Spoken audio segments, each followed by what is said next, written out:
Welcome back to our 999 playthrough, folks. Sometimes I think I keep adding another 9 to that, but regardless, I made it out of the library, and we are now in the study, the final puzzle room of 999. It's like when you say the title of the letter V 6 times when people are like V V V V V V. Isn't it just V or V? That's how you say that game. I've always said it as the letter V 6 times, which I think is like what it is. But yeah, I've heard some people just say hold V, or V V V, and then usually someone will be like, oh, V V V V, and then yeah that one, or the flippy 8-bit game. That one sometimes gets people too. Yeah, or at least one of them, because there are actually multiple flippy 8-bit games. Yes. A good amount of them. Yeah. So this study here, this is essentially Zero's workshop, and this is where he made all the puzzles, all the, I assume all the electronics for the ship, so that would explain why there are all the microchips and the whatchamacalls and hootenannies and... the doodads. Yes. Yeah, basically we're looking behind the curtain to see the man. It's a big Oz metaphor. Yep, and pretty much everything here is all of Zero's creation, which, again, is Santa, if you need a reminder. What that essentially means, though, is that this puzzle room is full of puzzles that we've already done throughout this entire game. However... whereas in Professor Layton, that can most of the time just kind of be a bit groan-worthy, especially with the sliding puzzles. In this case, I find it refreshing because it's a new take on those puzzles, and considering the context of the situation that we're in and why we're in this room in the first place, I would say it is very well done. Oh, it's not entirely the same puzzles, though. We do get this and something else as well. I do like oh shoot, what was I gonna say? Oh, just with these puzzles that I like how Zero essentially play tested them, because it's the same puzzles, yeah, but harder. So that means he made his puzzles initially, play tested them, deemed them too hard, and then released the solvable version out there for you guys to solve. So Zero's a fair man. Zero doing better than Ubisoft sometimes. Just saying, he was making sure all his puzzles at least worked before he released them to the public. That one there required hitting buttons to make buttons disappear and reappear. It was kind of sort of like the pin game that we played in the storage area in the second puzzle room in door number 6. This one, though, you can just do in 3 moves instead of having to put pins in over and over and over again. Hooray! Because now we just need to solve the puzzle. We just need to be smart. They don't need to keep it tedious and waste our time. We've already played a lot of games to get to this point. I do really enjoy the tension of this room too. I do like the whole, final huzzah of all these puzzles for the final room. Oh yeah, it's definitely worth it. It's certainly better than the Q room. Oh God, that was awful. I mean, in case you don't know, that's the last room in Virtue's Last Warden. It's not a spoiler because it's just a puzzle room. I mean. And it's also contains puzzles that we've already done within Virtue's Last Ward. However... But worse. Yeah, except much worse. Especially that dice rolling one. I don't give a fuck what you say. That thing was bullshit. I didn't understand the rules for that thing at all. Everyone hates the dice rolling puzzle because it's a bad puzzle. Yeah, it's so stupid. Like, the true definition of trial and error. And... If you screw it up too many times... Well, no. If you screw it up too many times, they essentially tell you the solution. But even then, I was still confused. I had to look up a guide in order to get through that in the first time. That was so dumb. So dumb. So with this one, you gotta do it based off the direction to get across the globe, basically, Yeah. right? Yeah, it's the same one as the captain, not the captain's quarters, but the forget what it was called. But anyway, The bridge. yeah, I guess the bridge, something like that. It's where you control the ship with the wheel. You know, that one. Fun thing to note though, you go in the exact opposite direction that you went in with the initial puzzle room.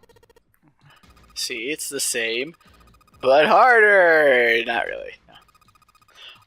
It's kind of weird though that we have 3 people just standing around, not helping us with any of these puzzles. Sure would be nice if we could get some help. Yeah, it would be, but I mean, Snake says he's all smart and oh shit, a coffin. oh no. Speaking of Snake, coffin. Snake, get in there. There must be a way to solve the puzzle. But what if there's another Skelly Man in there? Like how Clover's concerned about vampires. And Snake can't see, so he doesn't care at all. Good thing too, because you think maybe he'd have like coffin PTSD or something. Probably be freaking out. Yeah, that's fair. I mean, unless he was just shoved into it, like I said jokingly a few moments ago. Still, on that note though, that must have actually been pretty traumatizing to be stuck in a coffin for like, I think it was about 4 hours. Couple hours there, yeah. Yeah. I certainly would not be able to handle it myself. I would probably piss my robes.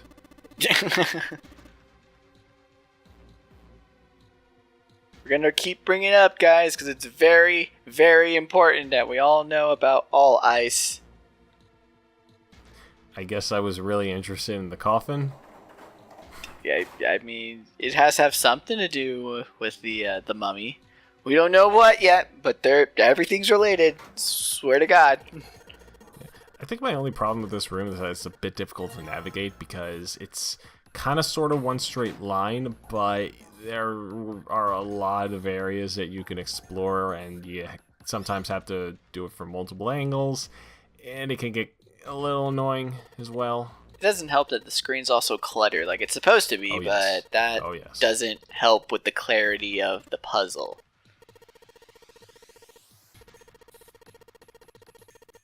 We have this little more Morse code puzzle here yet again, and I think they do give you letters that correspond to the little dots and lines and such. As to what exactly is the 3-letter word you have to put in there, who knows? Boy, gee howdy, I sure am happy that I learned how to do Morse code from that last puzzle. And yeah, ice. That was it. That's a little too easy. I mean, you could probably get that even without knowing the Morse code, just because what do people keep talking about? It's either all or ice. And you can kind of narrow it down based on the exact amount of dots you have to put in.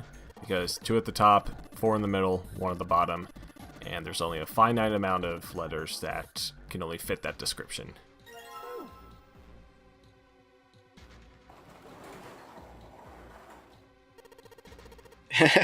Who's gonna be the one to open the coffin? Who's gonna draw the short straw? 7, get in on there. Oh, there's nothing. Nice. I was so spooked. This is truly the greatest twist out of all of the Zero Escape twists. I would have to agree. Like, I mean, the twist at the end of this game, it's pretty good, but the fact there was nothing in this coffin while it was being referenced, there could have been something in it, that's just masterful there. It's great storytelling. The coffin was empty. That was my takeaway from 999. You know, if they if they hadn't opened it, it could be like another Schrodinger's coffin situation. Is there something in the coffin? Is there not something in the coffin? You gotta open it to find out, but you never know. Oh my god, you're right. I didn't even think of that. Holy shit, that kind of changes at least a character in the next game. That changes kind of her whole backstory. She's been a Schrodinger's cat multiple times. What the I was joking, and I just realized that actually does make sense. Yeah! Way to go! I should feel proud, but I don't for some reason. Only the deepest of thoughts, bro. Still a dumb name. But, so for the final 4 puzzles, because, yeah, there are 4 of them, it's all about this little ball puzzle, and it involves using these balls, numbered balls here. This ball puzzle's got balls! Yay! Some of the balls are not available to you, but you have to get the digital root of the total sum of said balls, and you just put it where they should go, and then you get you win the puzzle, and you win the game. Then you win enough tickets to exchange in for a mustache brush. Yeah, I think I do remember the last one actually being, like, very, very clever, because it kind of, like, toyed with the idea of what exactly qualifies as a digital root. Because throughout the entire game, we're always adding up the numbers so that we get a 2-digit number, which we then add to get a single digit. Yeah, exactly. I believe for the last puzzle, though, it just uses a single digit, and that's the digital root. Yeah. Yeah, and so yeah, that was very, very clever of the game designers to do that. What a clever puzzle in this puzzle-based game. Oh man, I keep forgetting that throughout this whole section here, Junpei is trying to use the like very cheesy notable quotes and stuff, but he keeps messing them up. So like instead of a picture is worth 1,000 words, he says a picture is worth 1,000 worlds, I think, or something along those lines. I bet that was a lot. It's probably just a bit better in the Japanese, I guess.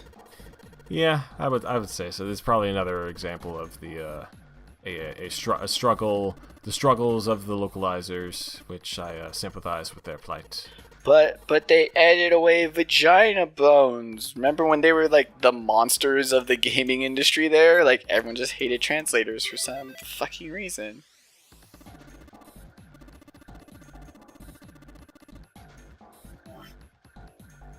Yeah, I know. It was like just it made no sense. Left us all speechless.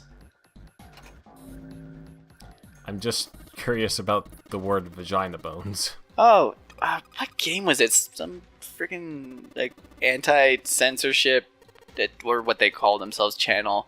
They were like all mad that in an anime game, like they changed some anime girl's skirt or shorts or something, and they reported they had censored her vagina bones. Like that's not how anatomy works, but keep trying. Oh, okay. This was for Tokyo Mirage Sessions. Oh, yeah, that game. Oh, it was for that. It was. Yeah. Oh, God. Yeah. It was enough. God, I'm just like, look, I look at game controversies for like my main show and stuff, but sometimes there are just some controversy where I'm just like, is this really even necessary to get controversial? I understand the idea of stuff being censored for us. It's kind of a dumb idea, but like I still don't know, man. It was just I didn't think it was really worth getting worked up it still over. ended up being like the best game on the Wii U. One of, probably, definitely. One of, yeah. Exactly. Like the way I see it, if it doesn't affect the overall quality, I really don't think it's anything to get worked up over. But again, that's just my personal view. But anyway, we have another huge-ass dialogue section, and folks, pay attention to this one. This is very, very crucial. Oh yeah, now we're tying together finally the ninth man with Ace. They have a history. all the characters are related in some way. We're finally getting a lot of the details of that ninth man. This is where he gets his character development, but again, it's all indirectly, because spaghetti meat don't talk. Can you wonder? Do you ever wonder what it would have been like if the ninth man had survived, had just kind of stuck around with us? I feel like that would be something in one of those like side games, like if Zero Escape ever got big enough, kind of like other Japanese games where they can have side games where it's just more fanficky. Sometimes it's in a different cutesy art style. Oh yeah, I see what you mean. Something like and like they would bring the ninth man back, or heck, even like what BlazBlue used to do. They used to do like those little skits in the game as well. Something like that could bring the ninth man guy back, but I think that's also like the allure of him, is that like that's such a great thing, because the title specifically mentions 9 people. So you're like, all right, my 9 characters, like bam, one is dead, permanently dead. Yeah, like, that to me is way more impactful than I think honestly any actual character development you could have gotten from him by keeping him around. He works better as a dead character. Yeah, they kind of did that cutesy style thing with. Have you ever heard of Jake Hunter? No. It has an interesting history behind it. It's a series of games that were mostly released in Japan. They were kind of revolving around a singular detective person named Jake Hunter. There were only 2 releases ever in Western audiences, and they were both the exact same game. One was Jake Hunter Detective Chronicles, which was it was okay, but it was very poorly translated. And then the second game, which was the exact same, but it had a better translation. Translation, I should say, from the same person who helped with this game right here. It's Jake Hunter Detective Story Memories of the Past. In that second game, there was like this little cutesy side game that was kind of like a little fun take on the super serious overall story of the main game. I've yet to play either. I have been wanting to, because again, I'm a sucker for detective stories. Well, like why Hotel not? Dusk, fucking Trauma Team, Forensic Files. It is Forensic Files. It may as well be. But yeah, I love that stuff. Oh, Seven's remembering things. Oh boy, we're gonna have another flashback. Yay, I love 7 flashbacks. Yeah. The only problem with this is that it makes going through door number 2 completely pointless, but whatever. Oh, how sad. Like they worked on it. They worked on it, at least in later games, with making all the endings worthwhile and mean something. Oh, yeah. So, at least the information is there. At least it's not like cut content. It's just it made it less necessary than it should have been.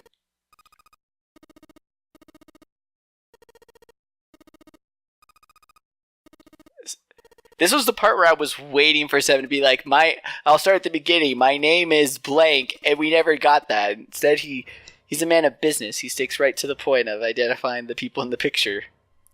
Yeah, I appreciate that very much. Did they ever give him a name? No, remember the joke is that his real name is essentially Lady Gaga's real name. Oh yeah, that's right. Oh, that son of a bitch. I love him. And Junpei studies Bitcoin in college. Yep. Alright, so we are having this whole flashback scene here, but the first part of it, at least, is kind of the same thing that we saw when we went into door number 2, and he had his little flashback there. So I just want to do a quick little thing here before we kind of delve into that. Yeah, it's just getting the same story but different reactions, because now you have Clover and Snake who were involved in that experiment, essentially like corroborating his story. That's mostly it, because when he says it in the other ending, I mean, it could very well just be his weird ass delusions, but this is, getting all the details now of that experiment from 9 years ago. Yep. Oh, Project Sync. Project Yorha. There has been absolutely nothing about it in the past year or so. Let me just quickly look at it. This is the supposed latest project from Kotaro, and the teaser image has the title name and like a robotic eyeball that's become detached, I think. Ah. Yeah. I'll show you the image. Maybe something about like your body part getting taken out, and that's part of Zero's fucking game with you. Yeah, I would not be surprised. Like I said, it's like the game is a lot closer to Saw than most people think. Like, okay, I kind of see little camera eye. Yeah. Again, still have absolutely no idea what the hell it's gonna be about. There's a little. Hey, at least it doesn't have to deal with babies inside guys' intestines giving thumbs up. So I think we can, whatever it is, we can handle it. Yeah. Let's see. On the Zero Escape subreddit, though, they've been giving some information as to what it could possibly be. I don't think this is like completely confirmed, but this was last edited 3 months ago. So let's see. March 2nd, GDC 2017 announced a new game, Project Sync. So that was back then.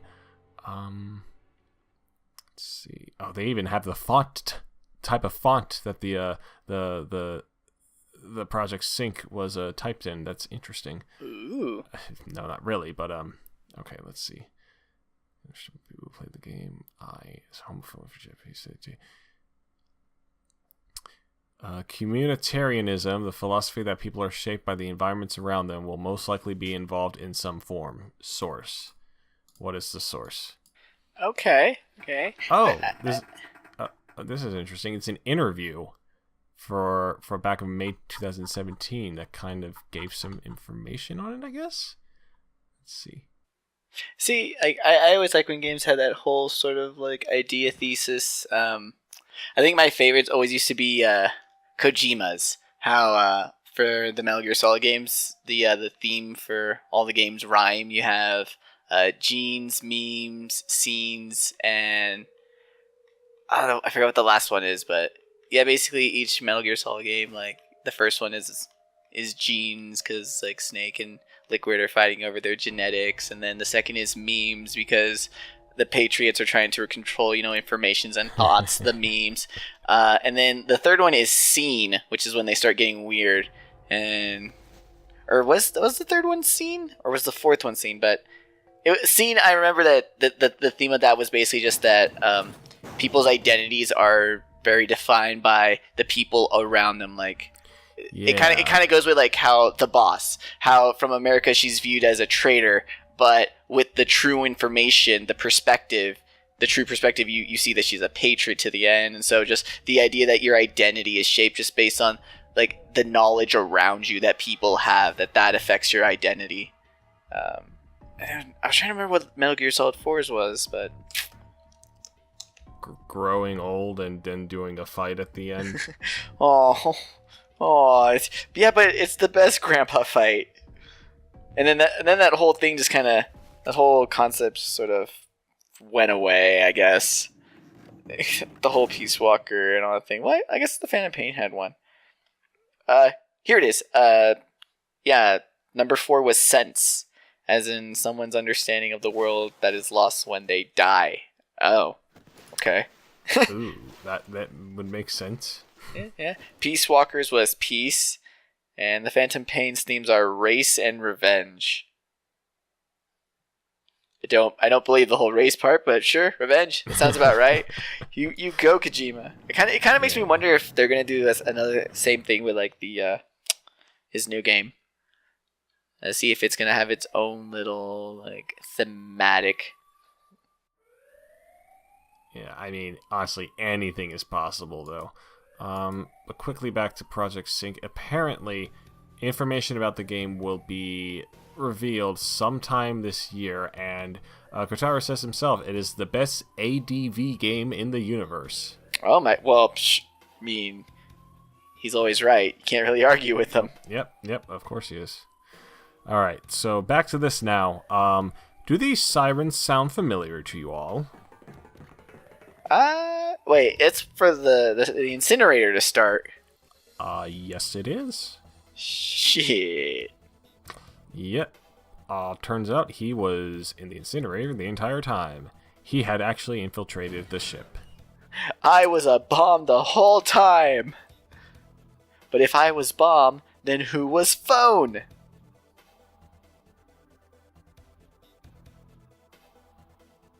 Wow, look at that one child with bright white hair. And that other child in green clothes that has a very nice ponytail. And oh dear, that one child. She appears to have a pink sweater. And that one very tiny old man with gray hair. That is an old man, right? That's what all old men have, right? Gray hair? For sure. I mean, just...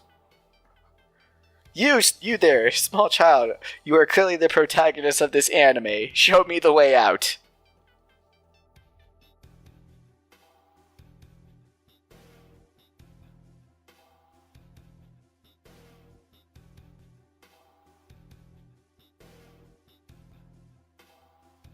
Yeah, so, I mean, Santa was part of the original teams as well. I think Clover said it kind of outright, but now this is just completely confirmed.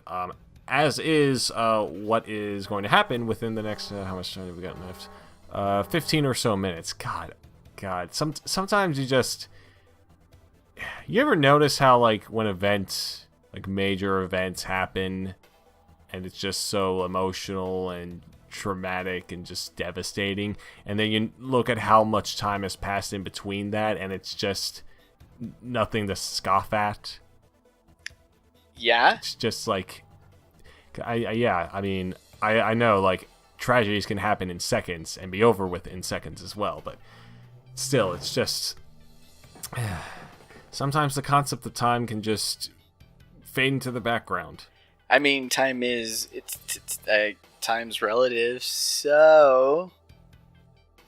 Yeah, that's fair, but we're all aging currently at this very moment. Every single one of us, so... You just had to go down that dark path. Okay, yeah, I buy he was able to get that amount of bed sheets and rip them all up in that amount of time. Seven is a very resourceful cop, alright? You know, he was only being held back by his lack of memories, but now that he remembers everything, we basically have a superhero on our side. Yeah, he's probably not remembering this correctly, though. He probably just threw the kids up into the hole and just got lucky. So it turns out the sheet wasn't as long as I thought. I didn't throw it as gracefully as I remembered, and it all wasn't quite as I had planned. But we all got out safely, minus the one girl who died. Right? Because remember, we're still confused about that at the moment. Even though we're throwing this whole new flashback, we still have doubt over what the fuck is going on.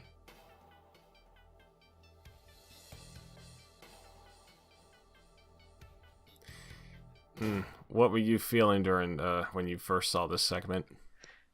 I was just enthralled. Like I said, this game really gets its hooks in me once the story gets going. All three games in the series, once they start getting that momentum and that speed going, I am on board. I am clicking along.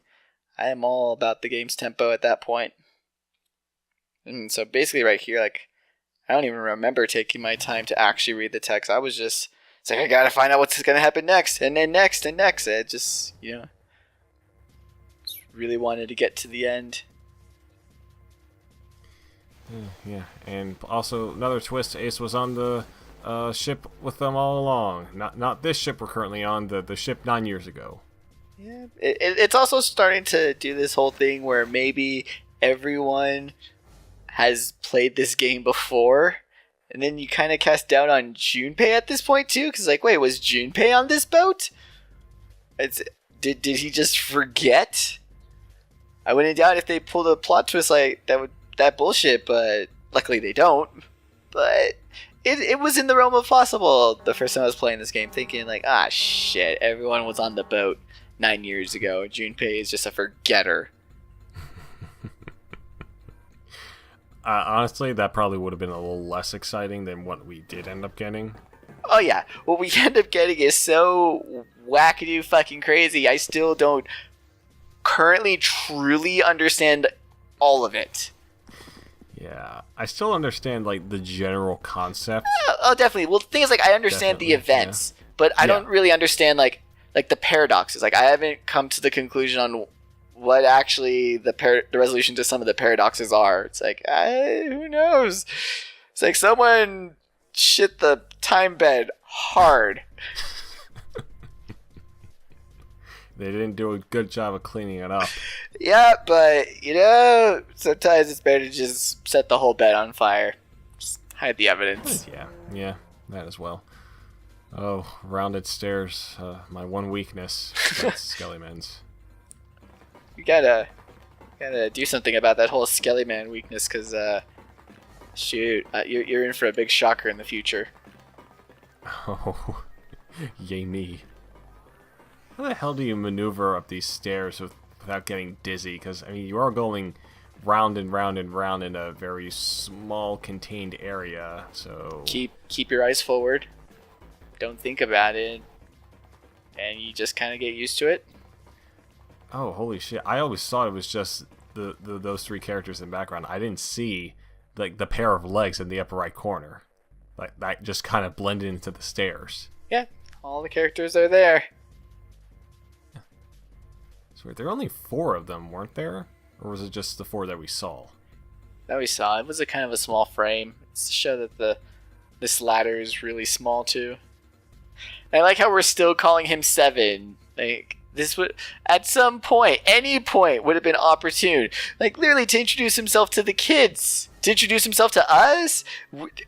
He's meeting a lot of people at a lot of different points in time right now, and not once did he bother to make an introduction?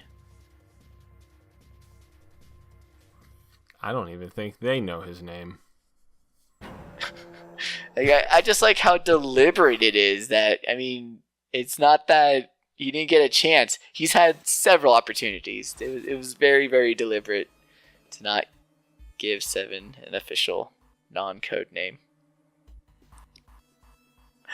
Oh no, Ace is an asshole. No matter the age. I still don't care how they use motion blur for some of these scenes. Like, we saw them like going upstairs and there. That was all right. But you still got the examples of they use motion blur to show that Lotus is typing on the computer really fast. Oh yeah. And you also show it for when Junpei is flailing, when Snake is holding Ace down in the incinerator in the super bad ending. Literally right here, showing them knocking against the door. Yeah, it's I guess it's used for the intensity of the scene. I guess that makes sense. It makes sense. It's just I thought there are better methods to have been used for this. Let's just say that. Yeah.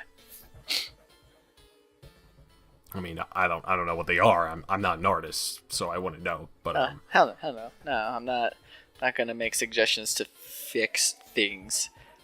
But it was kind of neat. The big door there, the door for the incinerator was 3D animated, and then in the next 2 games in this series, big mechanical doors are kind of the focal point of all the death traps. Because this boat, I mean, they're still trying to find all the exit and stuff, but it's mostly just been the sliding doors that have the reds and deads. Virtue's Last Reward introduces, like, the big door. And then Zero Time Dilemma also has a big door. Which, yeah. Coincidentally, Danganronpa also has a big door. So, just putting that out there, not claiming anyone did anything, but just things existed at the same time and possibly could have influenced one another. And we all just happen to really dig the idea of people being trapped in front of a big door. Yeah. Would you say that 999 was influential? I think it sparked something. Yeah. I feel like it showed that Well, no, because it's not the first of anything. It's definitely not the first of it. Because itself is influence of other things. There's been lots of visual novels. There's been lots of murder-based visual novels. There's been a lot of horror-based visual novels. I don't know. I feel like this... And I don't even want to say, like, oh, this one was, like, the first smart one, but I just... The fact that it's not just horror, but the fact that it is that science fiction, I think that really helps it, because most of the other stuff, it is more, if it's horror, or there's death in it, it usually involves mythology or magic of some kind. There's no magic. Kinda. Like, everything is explained scientifically. Even if there's magic, there's a science behind the magic. So, I don't know. I feel like it did something definitely different. Didn't really do anything new. And just from there, I don't know, I think it definitely inspired other people. And then it just kind of caused this new resurgence, I guess, in some good visual novels. Because there have been some good ones. I mean, nothing too recently, but, for a moment there, like, holy shit, we were getting a lot of hot and spicy new graphic novels there, and it was fun. Yeah. You know what isn't fun, though? Watching Santa from 9 years ago mourn the death of his sister. Yeah. Is it? Should we just say at this point, has the game's pretty much implied it already? Yeah, that Akane died in an incinerator because Ace is a fucking monster. This put a pit in my stomach, dude. I kind of started under a feeling for Santa at this point. It's like, yeah, you know what? It seems a little extreme, but if this was all to kill Ace, kind of worth it, bro. Yeah, and also, and Santa and Akane are siblings. Sorry, what? Sorry, is that too early? Is that too early? No, I mean, it's, how many times have we referred to it at this point, really? Yeah, like, honestly. But I do like the idea. I do like it. I know some people are kind of mad. It's like, well, they don't even look alike. It's like, that's literally one of the first points the game makes, that you can have characters be siblings and not have them look alike. You thought they were saying it to justify Clover and Snake, but in truth, the game was saying it to justify Santa and June.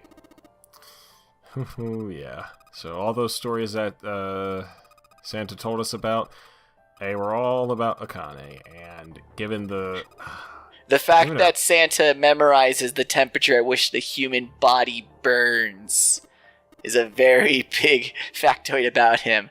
Also, remember when he mentioned that was the temperature that the human body burns, and Junpei's reaction was that he laughed? Yes. Yeah, not the best reaction to when a guy is telling you about the time his sister burned to death. Oh, yeah. Like, everything is now super recontextualized, and it's great. This is one of the best twists of this game. We haven't even touched, like, the crazy sci-fi wackadoo twist, and this is still one of the best twists in the game. Oh, yes, definitely. Without a doubt. And, yeah, the game just pretty much said it right after I said it as well, so, like, even then, you could still imply it from the scene. I mean, he has pretty distinct white hair, and Akane has pretty distinct tears. But, and flammability. Oops. But then it also just brings the question, then who's on the boat here? Who be you? Why you keep getting sick? And why did Santa just kidnap his own sister and put her at gunpoint? That doesn't make any sense. He must be very crazy. He must be dealing with super shock because of his dead burnt sister that he's holding at gunpoint, that we don't know who is. Also, we still need to get off this boat. Also, we still have these wristwatches that are probably going to blow us up in a couple minutes. There's a lot going on right now. Yeah, and I was going to say this as well, but the game's doing it for us. The three other men that Ace were with and helped develop the original Nonary game were all the people who died here. The Ninth Man, the Mr. X, and the Captain. Yep, Mr. X, again, the body that was assumed to be Snake, but couldn't possibly be Snake because Snake has a fake arm. And that body was completely organic. So it was someone else. It is, like, if you honestly wanted to cast doubt on any of the bodies, you could maybe possibly cast doubt on him. Just be like, well, they never saw him before being blown up. It's like, okay, yes, but there's no other bodies around, and it lines up with the picture. It's all good. Because the Captain, you know, his head's still intact. Yeah, definitely. Yeah, He's got big old cut in his chest, but at least the head's still there. Yeah, you can at least compare it to the picture, and then we got to meet the Ninth Man. But yeah, it is. They are kind of sort of assuming Mr. X, but there's no one else. Just one last look at that photo, and also we are pretty much out of time. There was water outside, or so we assumed. Well, it was rising. Come on, it all started gushing into the room at the very first part. It did it? I don't see any water here in the pre-rendered scene. Could have. Maybe it did, maybe it didn't. But we will see you guys on the next part of 999 where, oh boy, if you thought that was a good twist, well, wait until you see these next two ones.